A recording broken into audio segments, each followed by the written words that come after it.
आपण एक म्हणतो ना, आता एखादा मनुष्य इथे आला, समजा झोकांड्यात हात आला, आपण काय म्हणतो, अरे तो दारू घ्यायला म्हणजे काय, जिंकलेला आहे, जो ते त्याच्याकडे लक्ष नको देऊ, म्हणजे काय, तो दारूच्या अंमलाखाली आहे, तो असंच वागणार आहे, असं म्हणतो की नाही आपण.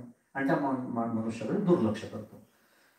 जेव्हा आपल्या आजूबाजूला व्यक्ती काही विशिष्ट पद्धतीने वागतात जे आपल्याला आवडत नाही, मग ते सकारण असेल किंवा विनाकारण असेल, तेव्हा आपल्याला हे स्मरण करून आपल्याला देता आलं पाहिजे, अरे ह्या 3 गुणांच्या अंमलाखाली आहे.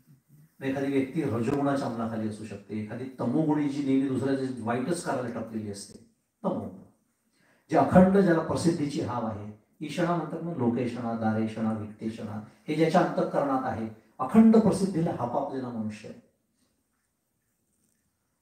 समजून घ्यायचं, त्याचं द्वेष नाही करायचं, हे समजायचं की तो रजोगुणाच्या अंमलाखाली आहे. तसं मी कोणत्या गुणाच्या अंमलाखाली हे मलाही ओळखता आलं पाहिजे, माझं अंतःकरण, आणि मग ती साधना करून सत्वगुण वाढवायचा आहे. मुद्दा माझा तेवढाच सुरू होता की या 3 गुणांच्या अंमलाखाली नसलेले, पण हे 3 गुण प्रपंचामध्ये योग्य पद्धतीने वापरून घेणारे जे आहेत ते माझे सद्गुरू आहेत. आणि म्हणून समर्थ म्हणतात, तिथं माया स्पर्शू शकेल.